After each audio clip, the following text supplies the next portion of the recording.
Ladies and gentlemen, welcome back to episode number 46. 46! Would you look at that? We're almost a year old, even though we're probably over a year old, of the weekly ModZoo, semi-weekly, whatever, Hangout.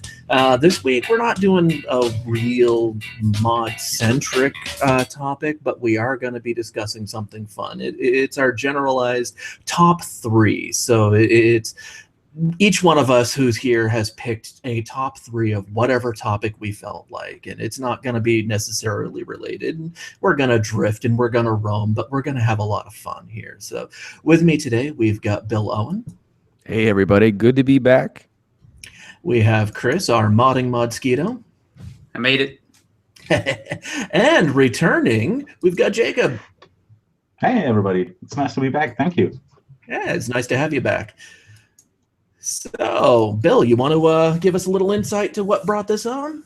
Oh, well, this is going to be a fun hangout. It's not necessarily PC-related stuff, although I have some PC stuff I'm going to share for my top 3. Share your personal top 3 picks, which can be anything that you're really into, be it smartphone apps, retro video games, sci-fi movies, or power tools. And in the hangout, let us know what your top 3 is, and maybe if you've got a working mic and camera, we'll bring you into the hangout and you can share them with everybody. So I'll get it started with my top 3 for this hangout, and I kept it PC hardware related, but these guys, who knows? I don't know what they're going to share. All right, this is my top 3 computer cases for modding, and it starts with ta-da! Do you remember the Chen Ming Dragon? Ooh, history. The Chen Ming Dragon. Come on now, guys. Don't look surprised like you've never seen it before. This is the computer case that engulfed this hobby for many, many years. Oh, yeah, that thing is beautiful. Now, one of my RAs in the building that I lived in my freshman year in college had I can't remember the name of it, but the full tower version of that as his file server, and the thing was just massive because it was like this tall when you walk into the room. It's like, hi. There was the original one was all steel construction. This one is the later one that they were making all aluminum.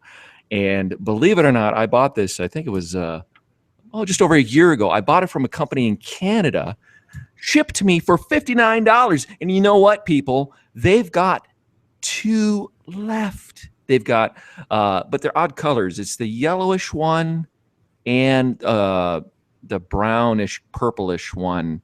And Mosquito, you remember that. Do you remember what company that was? I do not. I can look it up. If anybody's interested, just tweet at me at MNPC Tech. And I checked just a few weeks ago, and they still had some left.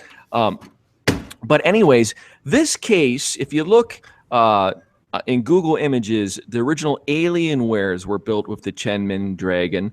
My very first PC build in 1999 was with the Chen Ming Dragon. So there's a lot of history, and people in the chat are recognizing it too. But anyways, that is one of my top 3 cases that you should own just because of the history behind it in this hobby. Now, the second one, I'm going to have to move my webcam because it's up here next to my desk. This next one is literally, believe it or not, the hot rod of PC cases and shenanigans. He will agree in the chat.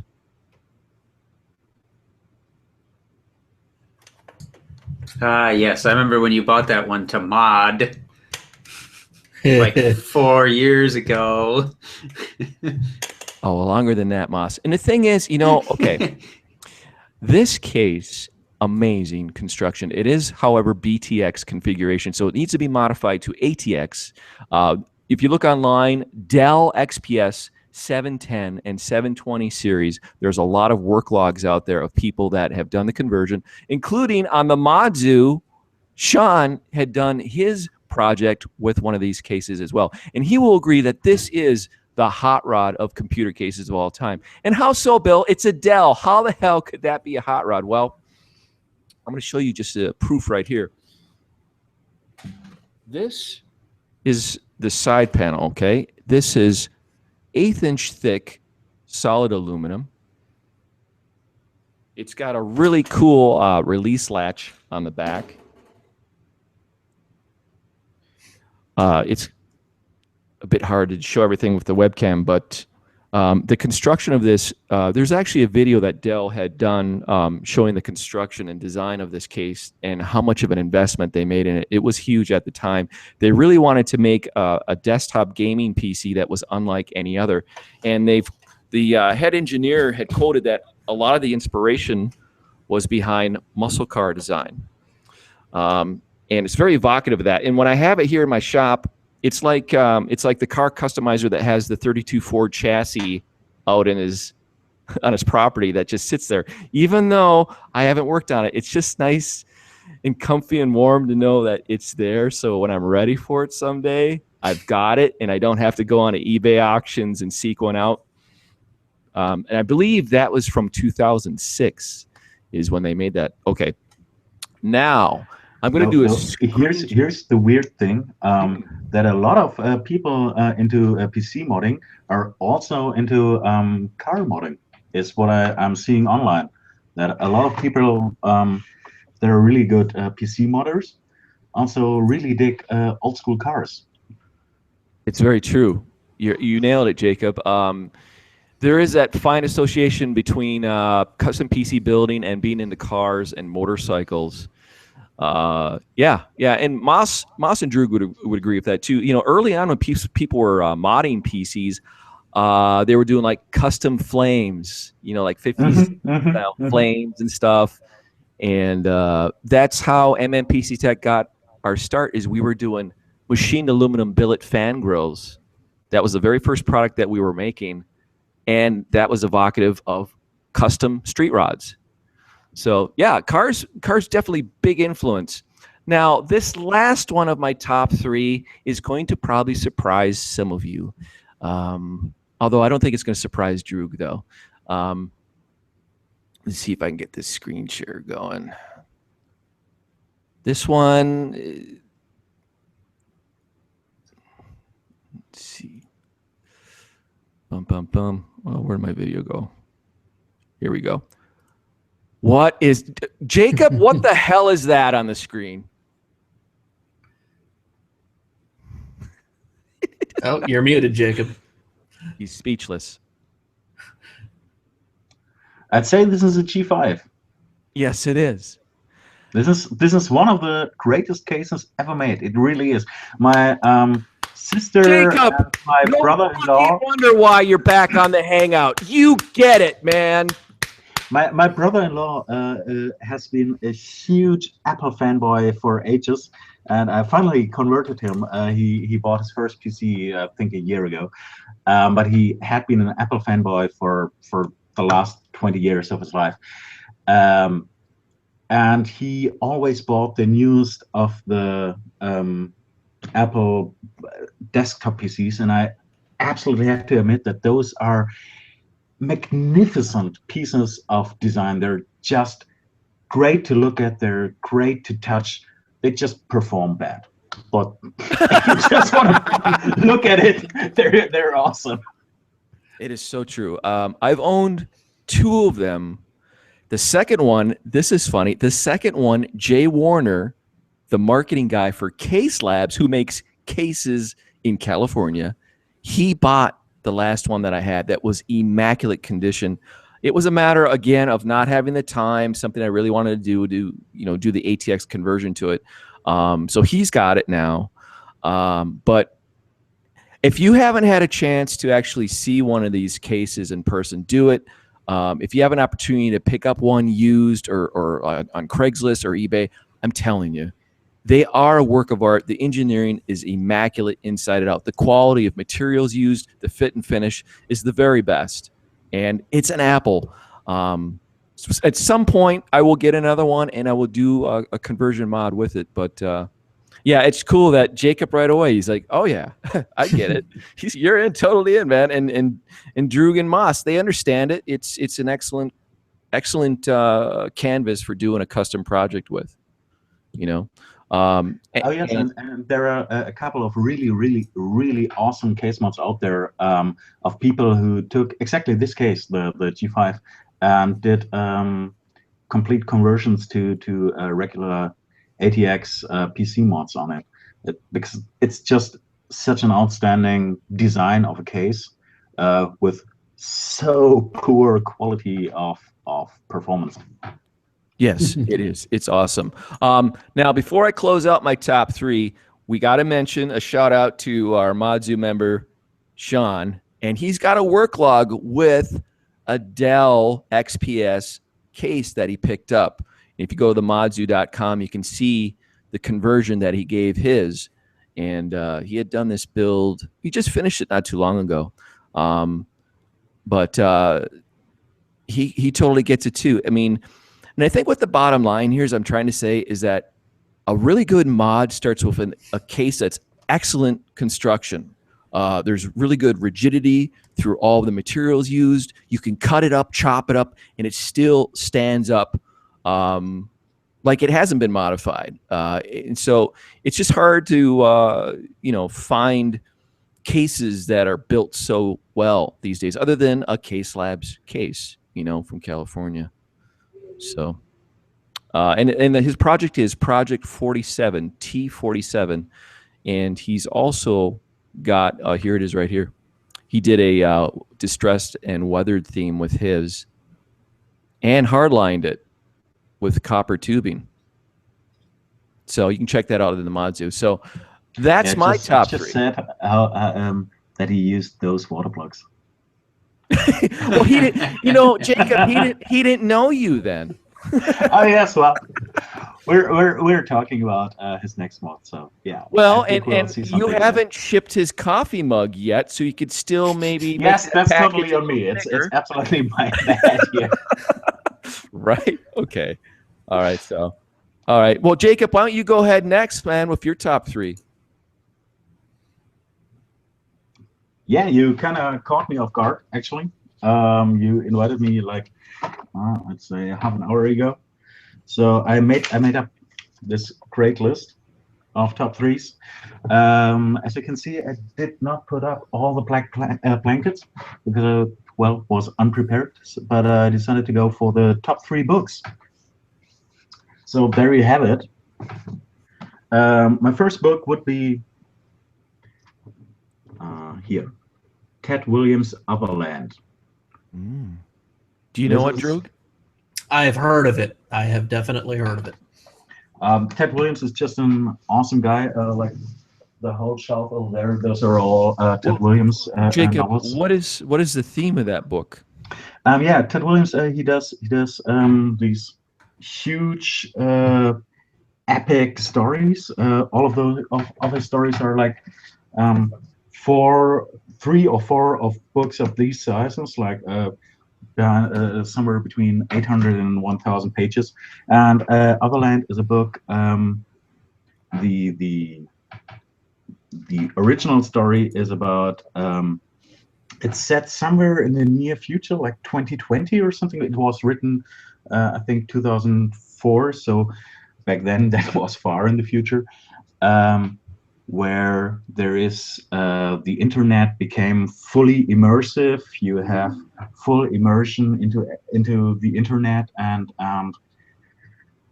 there is this parallel universe created in the internet, which is controlled by a very complicated artificial intelligence, and a couple of people get sucked into this parallel internet and basically try to fight their way out. And its core is a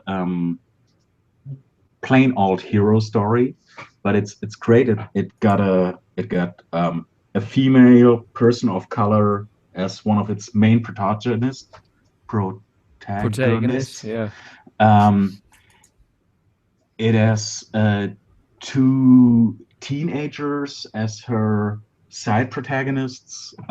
It's really very inclusive. It's not focused on the male perspective, so it's just a great read. They go from scenario to scenario where people recreated stuff from the Troy War. Do you say Troy War? Yeah. Trojan War. Yeah. Oh yeah, Trojan War. Thank you. Up to a world where they are ant-sized people. So that's really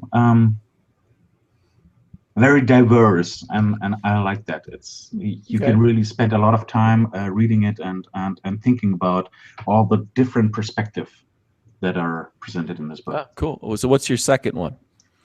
My second one would be actually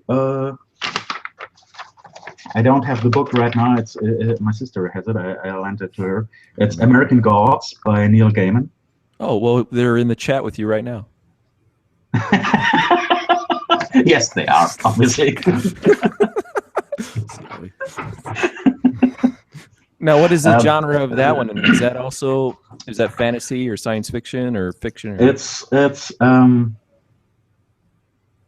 alternate realism, somewhere around that. Fantasy / alternate realism. Whoa. It's a story about how the old gods came to America with all the people that came to America. Like every culture and every nation that ever came to America brought their gods with them.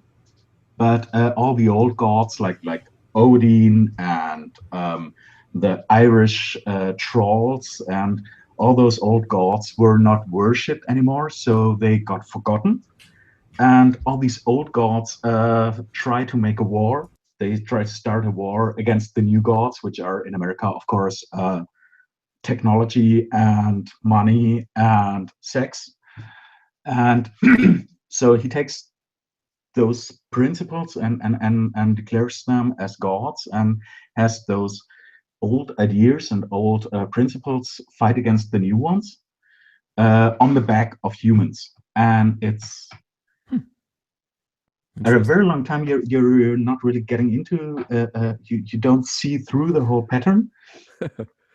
So it's really weird to read it the first time, and the second time reading it is when you really start to understand it.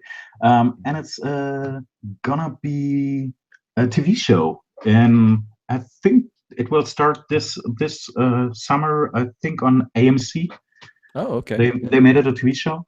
I'm really looking forward to it. Nice. Yeah.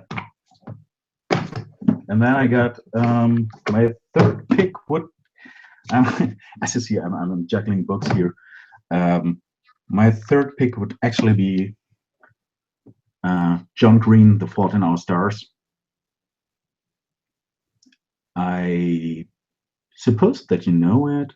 It's been a top-selling book for a very long time. It was made into a movie.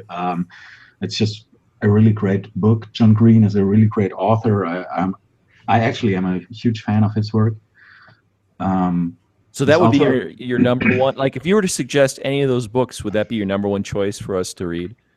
That one, the John Green one? No, my number one pick would be American Gods. Definitely. Really? Okay. Yes. This is really mind-blowing. Okay. Neil is a fantastic storyteller, and that's one of those books that I've had to reread several times just to get all of the nuance out of it. It's a fabulous story. So yeah.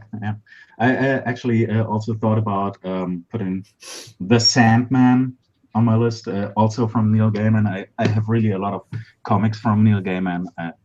He's really great. So that's my top 3 picks of books. As I said, I have another. Oh, if we have time, if we have time, let's come back to you, and I want to hear your music picks, because I think I may have already guessed what type of music you like, but I could be wrong. Anyways, Moss, what do you got? Fresh from the shower. You're muted. But I have a disappearing mute button is what I have. Yeah. Let me get some sharing going. Mine are all Okay, where'd my window go? Mine are all projects, computer projects. And funny enough, you can find all of them on my website. They're all like here. No, I'm just kidding. I'll start with number 3 and work my way towards 1. This was Ultimate Desk, and it was a computer built into a desk.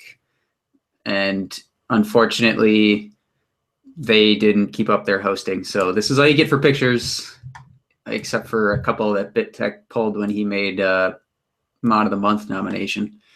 So wait, you did a computer in a desk before anybody else? No. This is not me. None of them are mine. Okay. I was just joking before.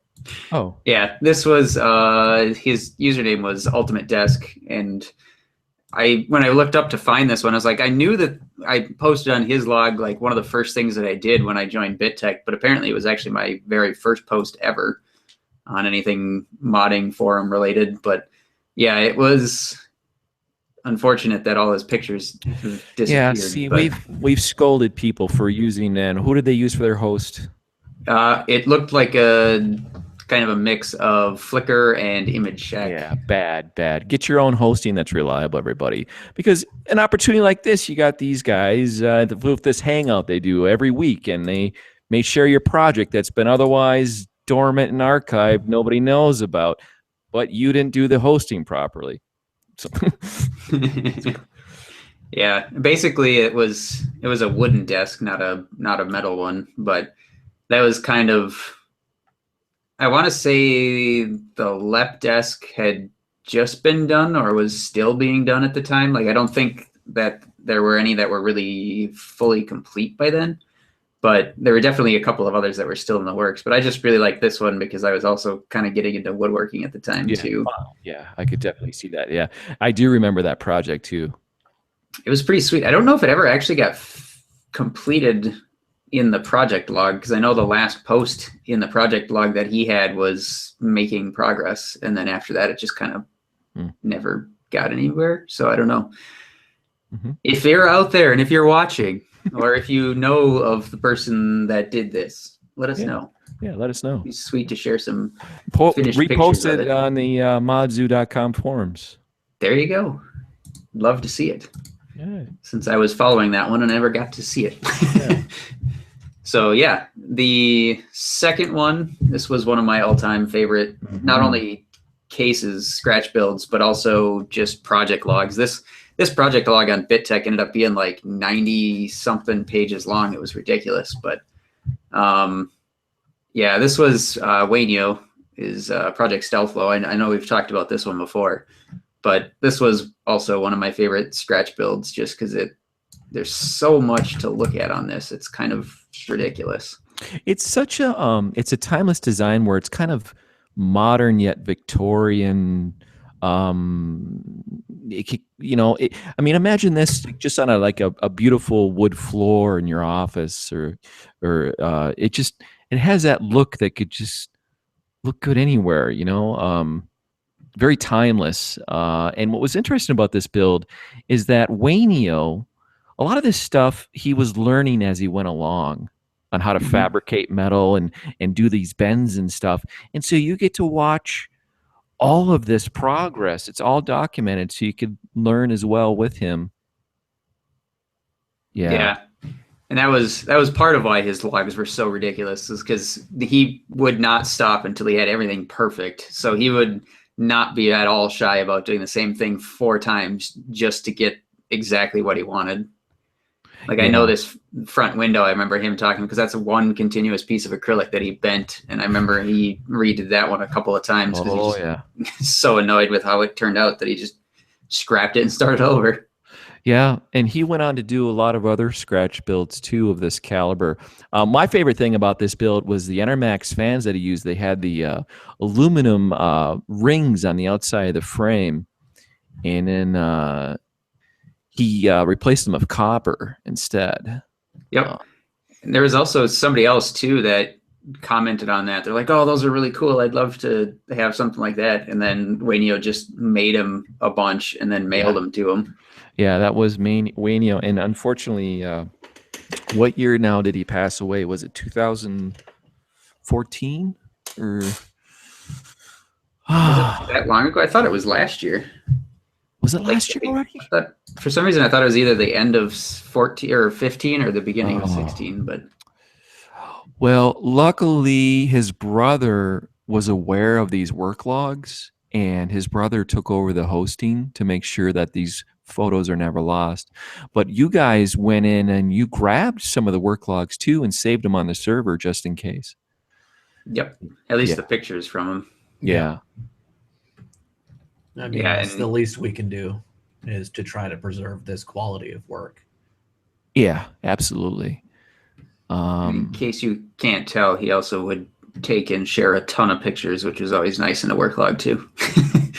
Yeah, and I was honored. He actually has MMPC Tech aluminum feet on that build. I remember I sent those to him. I've just seen him now and remember that. Oh, Wayneo. He was great, man. You know, if Wayneo was still alive, he would have definitely been an early guest on the Hangout for absolutely sure. Yeah. I'm sure, yeah. Yeah. All right, number one. Yeah. This was Blue Horizon by, I think it was Graham Keir, Reichmarg 2. His final pictures kind of ended up in the middle of his last progress update, which is also kind of cool. I'll slow down when I get up to the top, so look away if you get motion sick. Here's another thing that's interesting too, you know, and it was on Wayneo's build. This was like before the whole individually sleeved wires became such a huge trend. Yep. And both these guys were doing this just total DIY on their own, and there wasn't any, like, other than $1 Million PC at the time, there wasn't any real resources to do individually sleeved wires. There wasn't really any refined tools yet or products to choose from for sleeving, which we have today. So that's also remarkable about this. It's true. Yeah, and I remember going through all that kind of stuff, and it's like, oh man, that looks tedious. Sleeving every little thing. Oh God, it still is. Even with all the resources today, it's still is.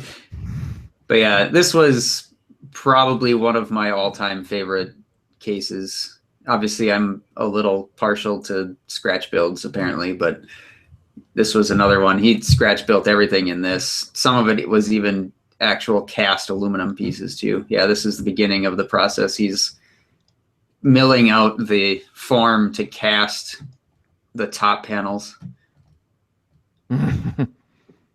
Crazy. Love it.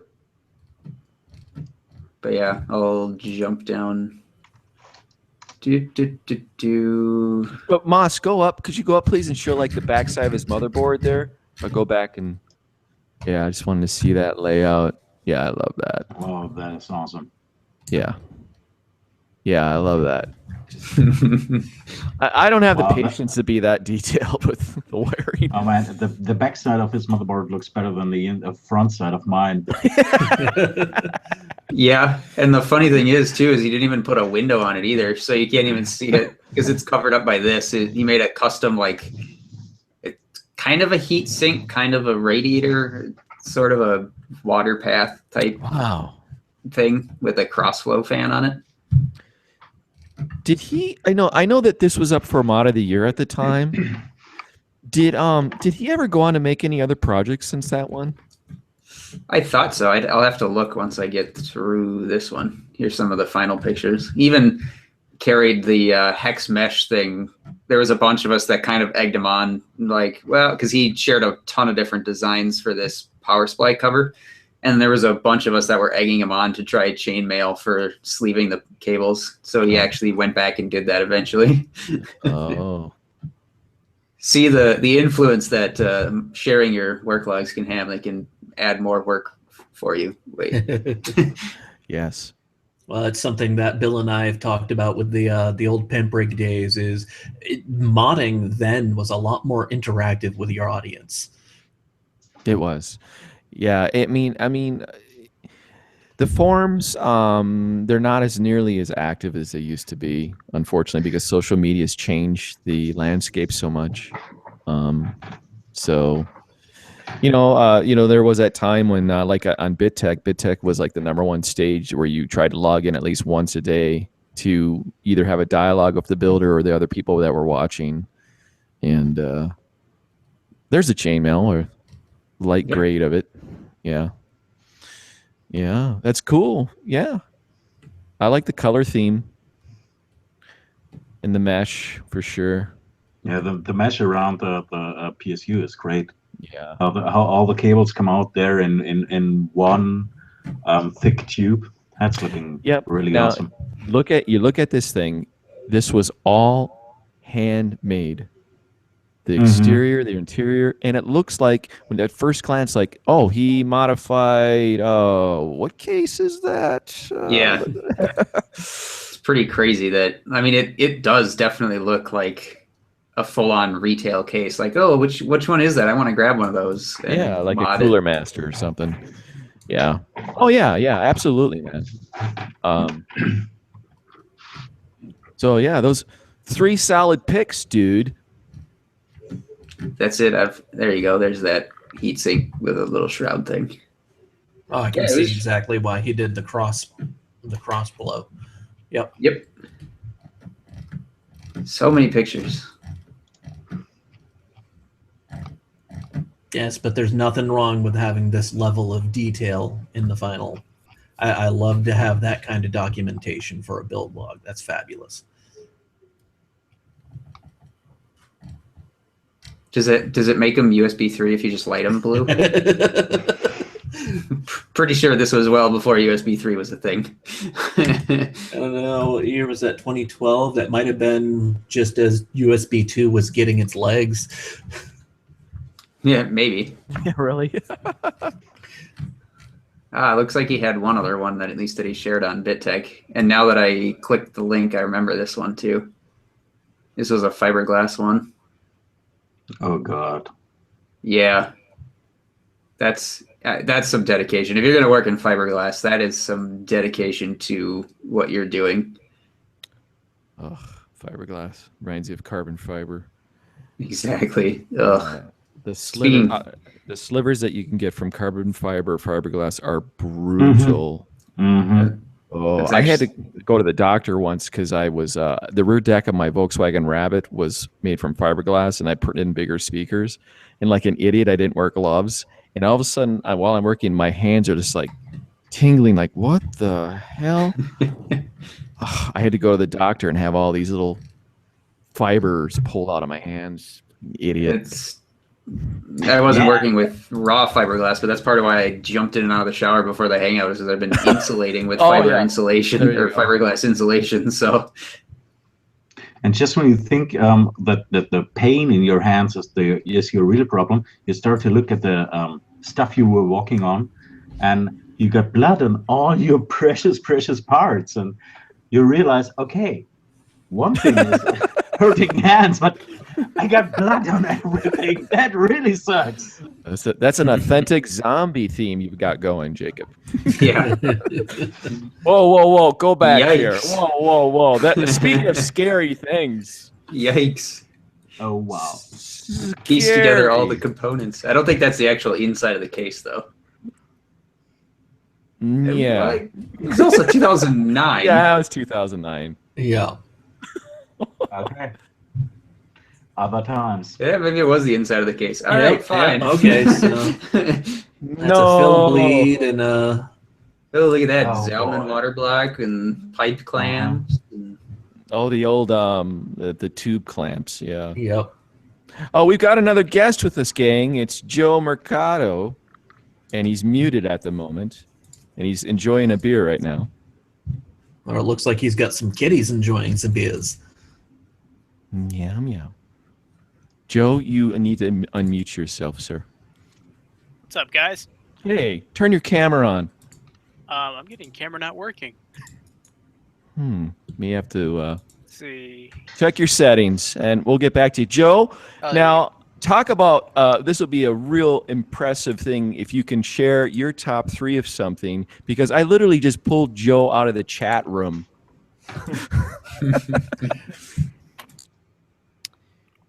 And we Top Okay. 3. Okay. Probably what got me into modding in the first place. Funny enough, I'm not really a car dude, but the mods that got me into modding were one of yours, the Stingray, Oh, sweet. and then Craig Tate's boss. I think it was FX57. Yeah, the orange one Yeah, with the black stripe. Yeah. yeah, those were. There was another one that Another car theme? I'm trying to remember the last one. I know it was a car theme, but I'm trying to remember which car it was. Brian Carter, perhaps? The Cosmos Cruiser, maybe? That's what I think of car themes. No, it was his. It wasn't a car theme, but it was Brian's. It was Tron? the Trident. Oh, the Trident. Yeah, that was epic, man. I think that work log is still on BitTech, too. The Trident. Speaking of 3, perfect one to take a look at. Neptune's Trident by Brian Carter, also known as Bodeker. Yeah, we'll see if we can pull that one. But Droog is next with his top 3, and then we can see if we can find that Trident, Joe. Yes, indeed. So, first thing that came to mind for me is I do a lot of research into the social engineering side of hacking, because the weakest security link for anything is the people involved. It's not the technology. And I work in a major electrical company, and I've got to make sure that part of the thing that I do is keep the infrastructure, which is recognized as a national, not a national treasure, brain. Wow. The national security agencies actually pay attention to the security of the electrical everything nowadays, a lot more so since 2003. We had that wonderful power outage that took out most of the eastern seaboard for a few days.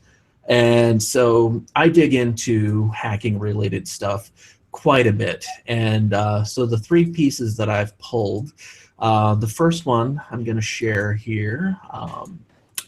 This is a classic e-zine. This is not the right screen. No. Google, what are you doing to me? I hear you. Let's do this. Right there we go. So there was an e-zine that started publication back in the 80s called Phrack, Phrack. And it's basically built around the idea of sharing all of this just raw information. So in the first issue here, we've got so boot tracing on an Apple. So getting into the Apple hardware and figuring out what is the actual boot process using the hardware of the time, firing up at the oscilloscope and figuring out what's going on. Phone Freak's Revenge. So appears to be an interesting tale about a phone freaker doing something. And if you kids have no idea what a phone freak is, you need to do some research. Just please. Captain Crunch. Captain Crunch. Oh yeah. Yeah, it's awesome. An article on how to pick master locks, and the technology in master lock hasn't changed all that much since this. Just to let you guys in on a little secret, they didn't really tighten things up after this got out.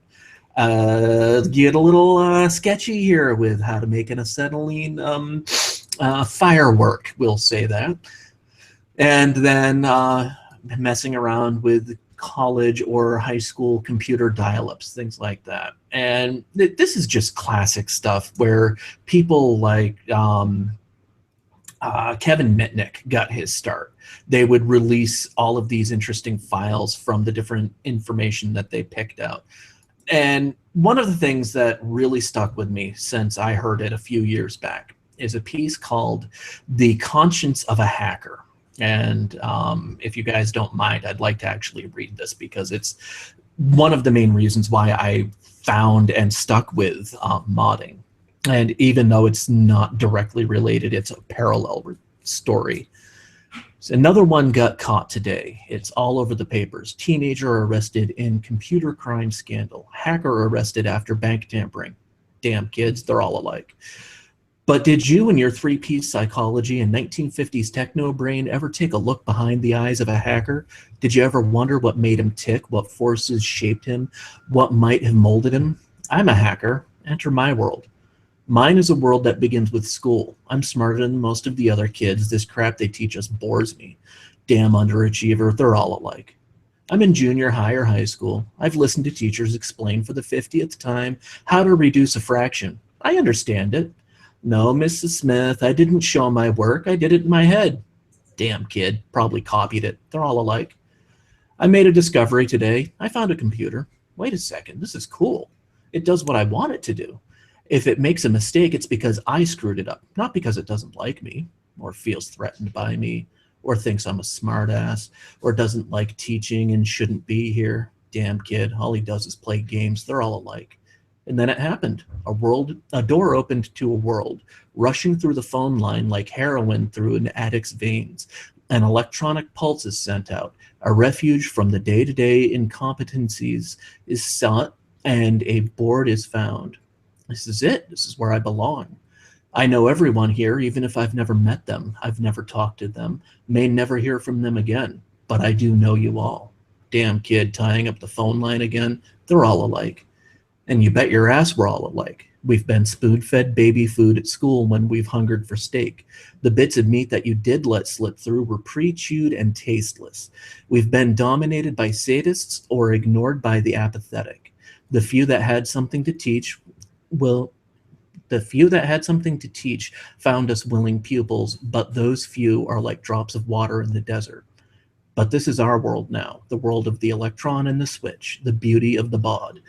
We make use of a service already existing without paying for what could be dirt cheap if it wasn't run by profiteering gluttons. And you call us criminals. We explore, and you call us criminals. We seek after knowledge, and you call us criminals. We exist without skin color, without nationality, and without religious bias, and you call us criminals. You build atomic bombs, you wage war, you murder, you cheat, and you lie to us, and you make us believe it's for our own good. And yet we're the criminals. Yes, I am a criminal, but my crime is that of curiosity. My crime is that of judging people by what they say and what they think, not what they look like. My crime is that of outsmarting you, something that you will never forgive me for. I am a hacker, and this is my manifesto. You may stop this individual, but you cannot stop us all. After all, we're all alike. That is one of the primary reasons why I do what I do in my day job. This is why I love modding. Modding to me is hacking the hardware. And, you know, that's just kind of where I come from coming into this. But I really encourage you guys, go to frack.org and explore it. It's the history of what these people brought forward by exploring the phone lines is just amazing. A lot of what they did can be found at textfiles.com, and this is basically where they dumped all of the text files that were written up and produced out on the Usenet, and they've put it onto the World Wide Web for all of us to find. And so that's my second pick. The main reason being is that it's just an open archive for all of this wonderful treasure of information. And the last is let's go back here to a webpage called awards.scene.org. If any of you have ever played, shall we say, illegally obtained games on the Amiga or the Commodore 64, you'll remember that anytime you loaded up the game, you'd get a little sequence of, hey, this game was cracked by so-and-so, and we're giving a shout out to all of our friends. That habit of writing those super tight, super cool looking little videos kept on beyond the game cracking thing. It actually developed into its own scene. And every year, unfortunately, this page stopped updating in 2011, but every year there are gatherings where different groups will get together and show off what they do. And You can see here some of the categories. What they mean when they say 64K, they mean that they limited themselves to an executable of no more than 64 kilobytes, or 4 kilobytes here in the next one, or demonstration on an old school platform. They're actively coding to the IBM 5150 or the Commodore 64. And so I just went ahead and I found a YouTube link to one. It's a 4K. I'm not going to share the audio, but you can see that, this is just a 4 kilobyte executable that they ran through. On this case, it was some of the best hardware that they could find at the time back in 2011. So it's probably an NVIDIA card with some good Intel horsepower behind it. But it's got a full soundtrack. As you can see, it's individually rendering all of the pixels, and you get this really great sequence that appears to be functionally moving to the music. And again, it's all done in under 4 kilobytes of code. This, to me, again, is another version of modding. It's forcing you to take computer code and optimizing it down to its barest essentials and coming up with something beautiful. And so those are my top 3 picks. That's cool. Very interesting. What did you think of that, Joe, now that we see you? Yeah, I'm not going to click any of those links because I have a flight next week. Having my TSA scan go a little long. Okay, yeah. I'll give you that one for now. That is an incredible excuse. My first thought, I want to click this, but I don't want to be a finger puppet. That's great. I did find the work log for Brian, so let me go ahead and paste that in the chat. Oh yeah, Neptune's tried. Was it on BitTech? Let's see. Yeah, it was on BitTech. Hey, well, now let me post it here. I'll post it in ours.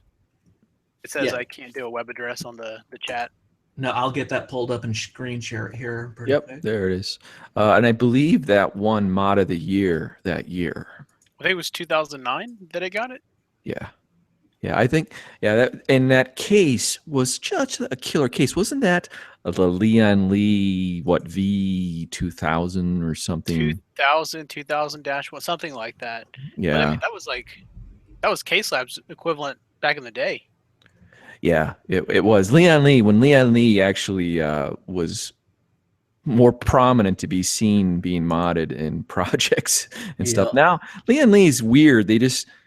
the thing about Leon, they never really embraced modding with us, and it's kind of unfortunate because now they've got a lot more competition because they didn't really embrace social media and sponsoring people and stuff like that, and having like a primary person that you could communicate with. They did for a while, but no, it's definitely not as prevalent as it used to be. But yeah, this was awesome. The Neptune's tried, in which he had 3 different individual loops in it. You can see the 3 reservoirs there, and yeah, everything's in 3s.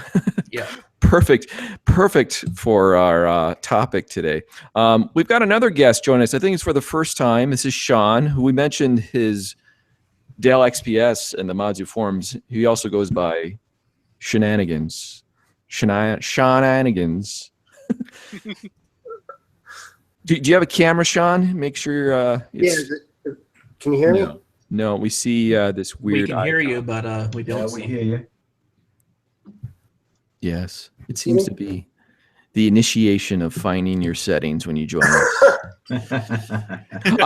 Let's go back to Jacob. Jacob, you had 3 different bands, right? Or types of music you wanted to mention. I'm curious. Looking at Jacob. Okay, first off, everybody, looking at Jacob, what type of music do you think he's into? Joe, what's Jacob into? And he's in Germany. Oh yes, I'm in Germany. Rammstein. Okay, there's one. Okay, Moss, what about you? I was thinking maybe Benny Goodman or anybody? Nobody? Nothing? Maybe not. Never heard about it.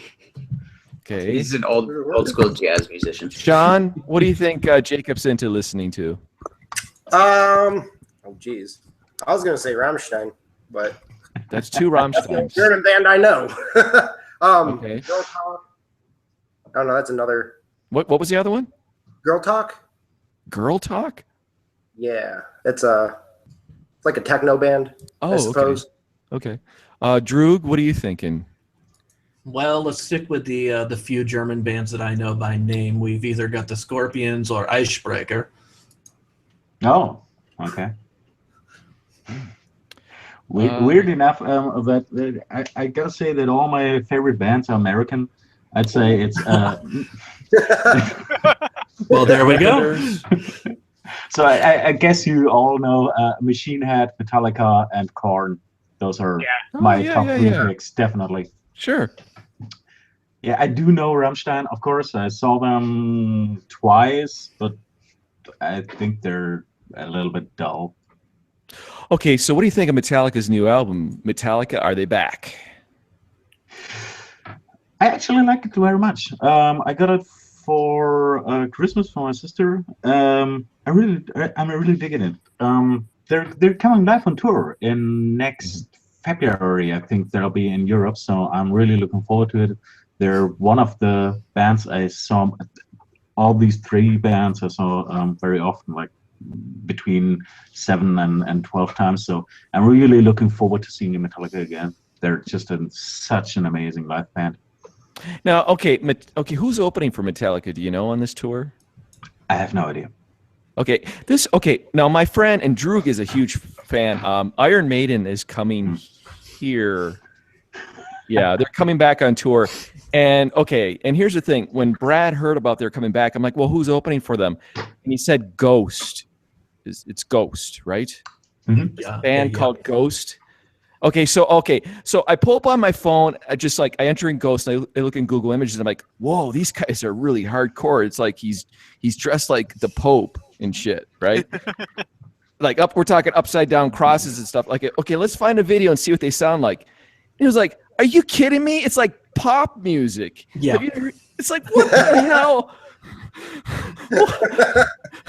They are winning in the theatricality. I'm not impressed with their sound. They are good at what they do. They are very good at what they do. It's just not my thing. But My Little Pony mixed with Metalocalypse. yeah, we're getting there. Yeah, it's that. Let me see if I can find some pictures here. It's what it's going to be. It's going to be tween girls, emo girls colliding with old guys that are in the Maiden. So, these tween girls are going to arrive for the opening band and then exit the stage, the concert soon as Iron Maiden comes on stage. It just seems so odd that they would have them. Well, have you ever heard of Ladybeard? Oh God, Ladybeard is awesome. Yes. Okay, so that's Ghost right there. Oh, I know. Well, yeah, I saw that and they looked badass. I thought, okay, these guys have got to be really hard, right? Like, really hard. I'm like, you got to be kidding me. All right, so let me explain what's going to happen, Bill. Is Henry Rollins said it best when it doesn't matter who's opening for Iron Maiden, you're just in the way of Iron Maiden. So true. Obviously, it was a record label agreement. Yes, they're so weird setups. I had this one Korn show where Children of Bodom opened for them. So Children of Bodom are a really satanic black metal kind of music.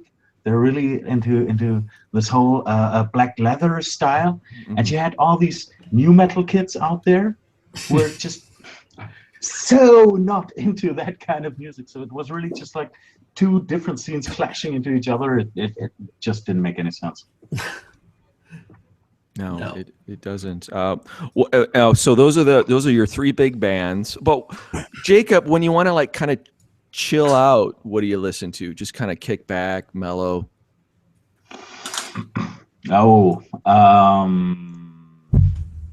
I'd actually say I'm into Everlast. I don't know if you still know. He was back in the 90s. He was from House of Pain, and he did Chip Around. Yeah. Oh yeah. Chip Around.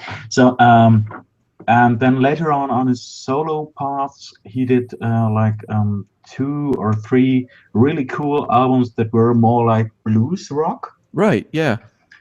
I'm really digging those. Cool. Oh Nice. yeah, There you my go. great assistant just handed me those 2 CDs. CDs. What are those? So we got Whitey Ford sings the blues. I'm actually totally into CDs. I'm still into CDs. No, that's fine. I'm just kidding you. I'm just kidding. In fact, okay, I heard this today. There in Europe, there was more purchases of vinyl than there was of digital downloads of music. Yes, Wow. Yep. vinyl is really coming back. Yeah, it is. Yeah. I For wanted some of to, us, it never really went away. I wanted to kick in what Mosquito said about great build blocks. Dragno, could you put my screen share on? Yep, you're up. please? You Yeah, are shared. This is the one PC build that really got me personally into PC building. It's a desk mod, as you can see. Beautiful. It consists of 2 different systems. Wow. One's up here. It's just a server rack, and the gaming system down here. It was a scratch build. I first found it on BitTech, but as we talked about previously, on BitTech, all the pictures were taken down because of bad hosting. So OCM thankfully has the own hosting page. I'm looking for the other pictures. There. And he really did a great job with the sleeving of the SSDs here. He sleeved even the Molex connectors. He built the complete desk by himself. It's just an overall great build. Yeah, look at this picture. It's That thing's huge. a great Yeah, piece heavy. of furniture. Yeah. Besides being a great piece Yeah, of he needs to clean his room, that's for sure. Look at his Is that a giraffe in the corner? Yeah. Spent all I that think time. and he celebrated with a bottle of whiskey, so I think that's fine. Yeah, that's cool. I mean, yeah, there is still that wave of desk builds going on. It's amazing to watch that. They seem to have come back. Like they were kind of dormant for a little while, like the last couple of years, but now all of a sudden it seems like I see them left and right now. But here's the thing, though, guys. Jacob's being really modest again.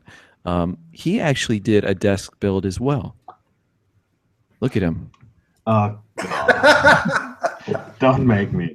Yes, we share your desk build with us. And this is what was really unique about it. Wait a second. Let me show it, please. All right, you can pull that up. Yeah. Wait a second. So, Sean, I shared that Dell XPS, man. I mean, you can come here and Yeah, validate thank you. what an awesome case the Dell XPS is. Absolutely. I love that case. If I could mod them forever, I would. If I could just find a lifetime supply of XPS cases, I would mod Yes, them. that's all the whole time. thing. Where did you get yours from? That was actually my old workstation when I worked in film and wow. television. For a long time, it's just been sitting there. I'm like, I'm going to do something with this. So that's where that came from. I have all the internals from it, and so I just gutted it pretty much. And went from there. Oh yeah, Joe, have you ever seen a Dell XPS in person? I have one downstairs in the garage. Good man. Look at you Nice. guys. So proud of you guys. Awesome. Yeah, awesome. I have some of the weirdest cases, either in the garage or the attic. I have an HP Blackbird. Oh. I have an EK Vulture I haven't touched yet. a TJ-07, Oh. You know, okay. Alienware. All right. Here's the thing, though, guys. Speaking of like these holy grail of computer cases, the Voodoo. Anyone ever own a Voodoo? Ever see them for sale? You know, the Voodoo towers. I've never seen one Every for once in a sale. while on eBay, there's one dude that keeps posting it. And he wants like $450 for it. Yeah, Whoa. I've seen that one. And it's just too much to justify. Yeah. It is. Now there is that rare Voodoo that they only made like 20 to 25 units of. That's like it's all aluminum. It was the last Voodoo they came out with before HP bought them. Mm. And there's, like I said, there's only 20 to 25 out there in the wild. And every once in a while they'll go up on eBay. and they'll sell for about 1,500. Yeah, that's just still too much. Oh yeah. So, oh, cool. We got Jacob's work log here. Now, Jacob also Wow. did a desk theme build. And Jacob, what was unique about yours, though? Yeah, well, this was my idea of stepping into the world of water cooling. This was actually, as you can see here, this was my desk back then. I had a fractal design Define R5, I think, right here on the desk. And this was a really old desk I found in somebody else's trash, actually. And I really took it out of there. They had it out on the street, you know. That makes it a treasure. Yeah, absolutely. I went treasure hunting and I really found the treasure. And they had this weird drawer down here. I don't know if you can see it. Yeah. My idea was to put my my PC down into this drawer, and to make it extra complicated, I wanted to water cool it. And to make it even more complicated, I decided, okay, I don't get this whole water cooling thing because it doesn't make sense if you have water that you still need fans. So I want to have it passively cooled. So I really went head over heels into this all. But I really achieved something. I think this is the before stage, and this is the after stage. Nice. Wow. What a difference. This is this was the final result. All right, go back to that picture though. You've got something hanging on the wall there. We'll explain that. Yeah, I'll get to that. Okay. Trust me. And I also had my wife supervising my budget, to say it on a friendly way. So she made sure that I wouldn't just blow the money out. So I went with a lot of stuff from eBay. To make it passive, I went with a Alpha Cool Cape Chorus. This is with the 4 strips, and that's another one with the 6 strips. One of the many problems of the Cape Coral, besides that it's from aluminum, is that it's physically unstable. So I had to stabilize it with additional brackets. And down here you can see the drawer. I put in another shelf down here where a lot of the hardware I didn't need or I didn't want to look at went.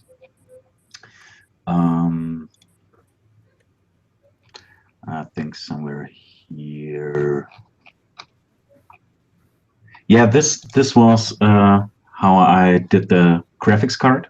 I had a Sapphire 7870 XT back then, which was a custom PCB layout. There were no full cover water blocks for it, so I went with one of the rare water blocks that would be able to somehow work with it. This is, as you can see, by random happenstance, a water cool block on the GPU, and we offer this very small additional water block that is linked in a parallel loop, actually, to also cool the voltage regulation modules.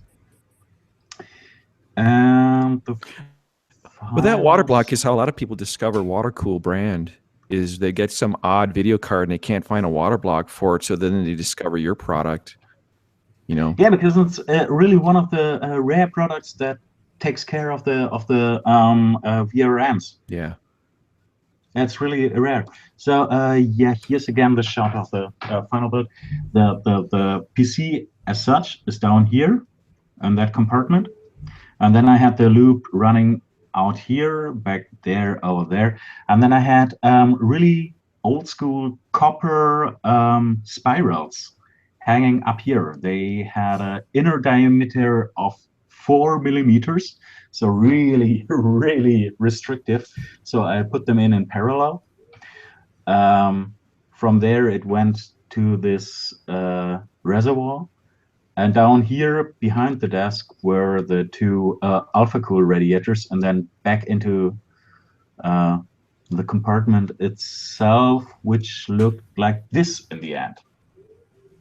It's very interesting. It was a passively cooled, water cool system. Yes, completely passive. There Yeah. was there you can see the one fan that were there. Mhm. It's a 200 millimeter Bitfinex fan Mhm. to cool the voltage regulation on the motherboard and to provide cool air for the PSU. Do you still use this desk today? No, actually not. I killed it. There were this is what it possibly looked like. As you can see, I chose all the components only for performance and not for aesthetics. They're all ugly like hell, like the blue PCBs with the red heat sinks on the RAM. Yeah, it was purpose built. I would not use this again. Right. But yeah, it was all hidden inside the desk, so it didn't even matter. But the one takeaway I got from there is here are temperatures under load. This is the hottest the water got. This is 41.8 degrees Celsius. After running both Firmark and Prime 95 for over 3 hours. So this is a proof of concept. It worked to cool the loop. It is not an impressive temperature, but it is a working temperature. So, yeah. It's interesting. We've actually got Jay from Case Labs in the chat. He's 00X9. He's asking, where's Lutro? Why would he ask, where's Lutro? Joe, where is Lutro? Do you know? He's in North Dakota. Oh, Last I heard. He went back home. Yeah. Is he doing all right? Do you know? Last I heard, he's doing much better. That's good. So Okay. I'm glad for that. Yes. Cool. Well, we went 10 minutes over, gang. Is there any last triple three things any of you want to share in addition to what you've done already? No, but there's one modding accident that I remember and I'll never forget. When I super glued my shorts to myself and had to cut them off. How did you do that? It was a sleeving thing? Partly. I had a tube of super glue in my shorts. I remember I'm just like walking around the house and all of a sudden my right pocket gets really, really hot. And I'm just like, what the hell? And I'm looking around. Did I leave a heat gun on? And then I remember the tube. So I immediately just unbuttoned my pants and tried to pull down. No. And no, the super glue had already dried. In like 15 seconds, my brain was trying to figure out what was going on. So I can hear, this is years ago. I can hear my mom calling me. And obviously, I'm not getting up. And she finally goes up to my room, and she is pissed off because I have not listened to her. And I'm not answering either because I don't want to yell through the door. I super glued my pants to myself. So she comes in, and I have a pair of scissors, and I'm slowly in the process of cutting my shorts off myself. And she just opens the door. She didn't even say anything. She just shuts it. She was thinking something else was going on. She was. I saw her later. She goes, "Do you want to explain?" I super glued my shorts to myself, and I have no words. Now, Joe, if you guys don't know Joe, he's an excellent custom sleever. Speaking of custom sleeving, and Joe, you did all the custom sleeved extensions for Xforma, who was formerly Murderbox, correct? So I'm still in the process of doing the 250 sets of cables. Holy Hannah! Okay, 250 sets, and what is included per set? That is the power button, the PCB.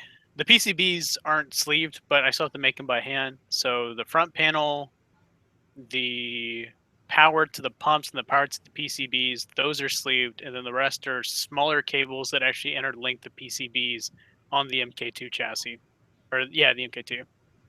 And So I did have some help for a while within my company. Kind of had me traveling. I just got the paperwork after a year and 4 months of living in a hotel.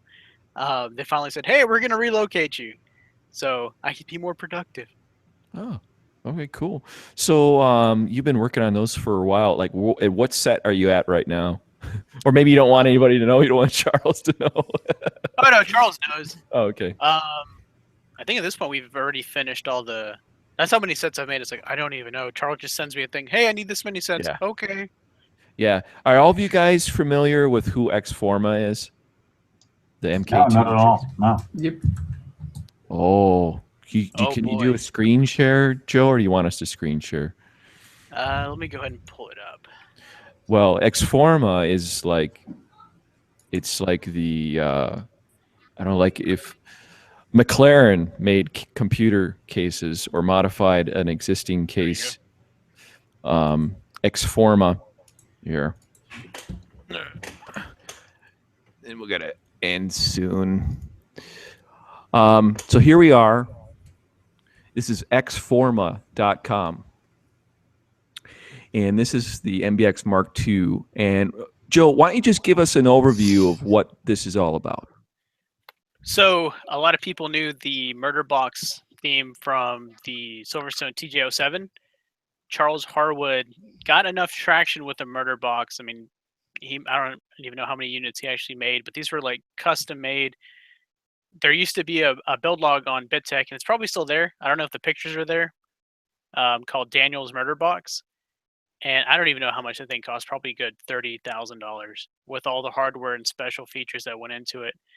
But Charles got in contact with Silverstone, and he wanted to offer a murder box that was ready to go. Because, I mean, it's a TJ07. The case came out in 2006. So they're pretty hard to find. Even the one I got, I paid $250 for it. That was it used. Which I know some people were clenching. It's like $250 for a used case. Some people were like $250 for a case in general. But what Charles did was, this is his vision of, in his mind, the perfect aesthetic case. It may not be the easiest to build in because of all like the PCBs and everything else that's offered. It's unforgiving when it comes to cable management. We'll say that much. Everything is open. That's Charles' philosophy is he wants nothing behind closed doors. The work for everyone to see. And that's what he offers with this, is just a work of art. It's for him, it's not just a PC, it's a work of art. And they're still developing, him and Callan. Callan is like, he's like our Tesla. If things you can't even think about, Callan's got just running in his head. And then Charles, if I had to compare Charles to anyone, it'd be Steve Jobs, except Charles isn't an asshole. He's Canadian, for God's sakes. I don't know how mean he can get. But I've no, been he's trying to get Charles onto the Hangout, man. I would love to Oh. have Charles on here and to tell his whole story, how he started. he's a really interesting guy. And funny enough, even though these PCs are a work of art, and like when I spoke to him, I was like, man, your rigs are what got me into cable sleeving. He's just the humblest guy. He's super nice. He's not full of himself. And I mean, he just has great vision. But at this point, he's like, I just want to get this project done with so we can move on to the next. Yeah. And so is he still taking pre-orders for these through his website? He is. So you can go to xforma.com. If you actually go over to that next section, I believe the pre-order section is still up. Order. Is that noise coming from your end, Joe? That is not me. Who's that? That'd be Sean. Is that me? Yeah. Can Yeah. you hear me? I need to mute myself. Okay. Yeah, so you can pick and choose what accessories. This case can get pretty pricey pretty fast. But you thought Case Labs was expensive. Yeah. You can afford a few Case Labs for the price of one of these. But it's kind of like the Inwin deal. Like Inwin makes a lot of really expensive chassis, but they're limited runs, and that's how this is. Absolutely. But it's like you said, though, you're paying for the quality, that artistic vision. And a lot of it is this case. This case isn't for, honestly, this case isn't for modders. This is a case for someone that wants the modded look and the modded feel without having to invest like 3 months worth of time into a build. This is the case for somebody who is possibly a CEO who wants to impress somebody the minute they walk through their office door. Yeah. Pretty much. It's I I think wouldn't put it that negatively. Actually, I could really see myself buying one of those because I'm really digging those looks, but I know that my And the hands are CD too player in clumsy. it. So I could never achieve what you guys achieve by myself. So I do not have the spare money, but I could see myself buying something like this. Well, let's say, let's look at it this way, Jacob. Water Cool starts growing to the point that you're going to maybe have a booth at some tech shows or gaming events. You start small. You obviously want to have something uber sexy at the booth with your components inside of it. This will save you a lot of time ordering something like this and just putting, your system inside with the water cool products. And maybe even there's a possibility of working out a partnership with Charles. You never know. Because, I mean, look, we've got one of the sexiest water block companies and one of the sexiest computer cases here. I mean, why couldn't some type of partnership happen between Xforma and Watercool? I mean, that's the way I look at it, And it was a big thing for us because we kept getting told, "Oh, you'll never sell all those cases. You'll never sell them." Like how? It's like anytime I go to an event, I mean, I see $1,500 to $2,000 cases on display all the time. It's like obviously there's a market for this. Yep. And I mean, I saw it was what is it? An InWin. It was their test bench. I think it's called the X-Frame. I won't say what booth it was at, but I will say they did not do the case of justice. Because it's like I think that case is like $1,300, and it was just like stock wires just thrown at it. I was like, y'all could have just paid someone to build this for y'all. This is bad. Well, that was like Fantex Elite at Computex last year. It was embarrassing how they had the cables and all that stuff.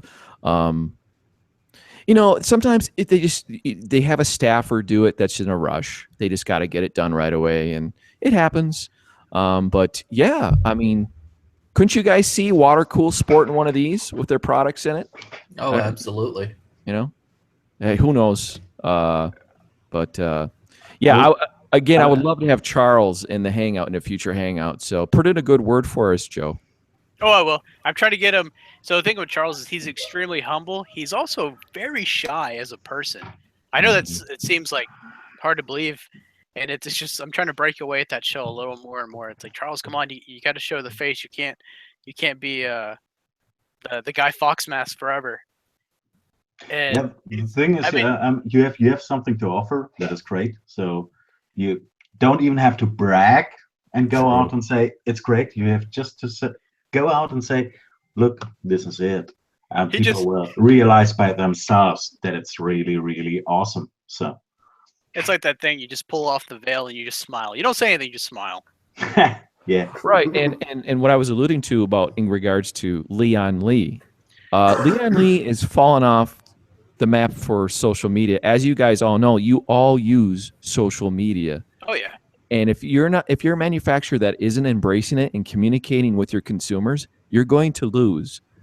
So people don't talk about Leon Lee like they used to, They don't, and it's some things people don't understand is even though you could have a tremendous following on one platform, but so you could have like 100,000 followers on, let's say, like Twitter or Instagram, but then somebody that has 10,000 subscribers on YouTube will have a greater pull than you on Instagram or Twitter, just because YouTube is Google Analytics. That is kind of God mode. Yeah, it is.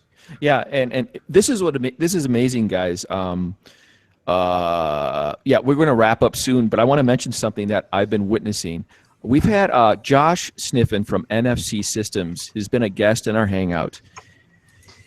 Over the last week, I've watched his YouTube channel explode, and we saw it when he came in here with his workshop studio presentation, and we were all making fun of it because it was uber clean and stuff like that. We knew that Josh, with the right content, was going to explode on YouTube. And right now, I'm witnessing that. If you go to NFC Systems, the video he put up last week is already at, I think, over 30,000 views in just 1 week. And people are all commenting like, dude, this is awesome. It's like people are hungry for a new personality of PC hardware. They've gotten tired of we know who the individuals are that have been doing the YouTube channels for a while, but what people are hungry for is more of a DIY personality out there that also can customize and mod stuff. And Josh Sniffen, he is the next big personality. Just watch him go. It's been amazing. And what he did is he's exploded through the YouTube ceiling, where once you break through that ceiling, all of a sudden the algorithms are embracing you and bringing in people to your channel. And we're watching it happen right now. So check that out. I think that's helping him is he's very expressive when he talks. Yeah, He's very personable. He's like, hey guys. He's Josh is very animated and he's lovable and he's genuine and he's just like the guy next door that tinkers on stuff. And people tie into that, they gravitate towards that, So yeah, it totally makes sense that he's going to be big, and he's obviously going to forget about all of us, and and don't answer our PMs and shit. All right. So Drew, close us out. Yay! It's been how often do we almost go a full hour and a half, and it doesn't feel like we've been here for more than 20 minutes, right? This has been a great one. Well, I'm just going to close out with my usual, everyone out there, you've got something that's bugging you. It's your computer case. Maybe it's part of your car. Maybe it's something inside your house. You just don't want to deal with it as it is anymore. So get it out, paint it, cut it up, do something else with it, just go out there and mod something. Would you guys have a great week?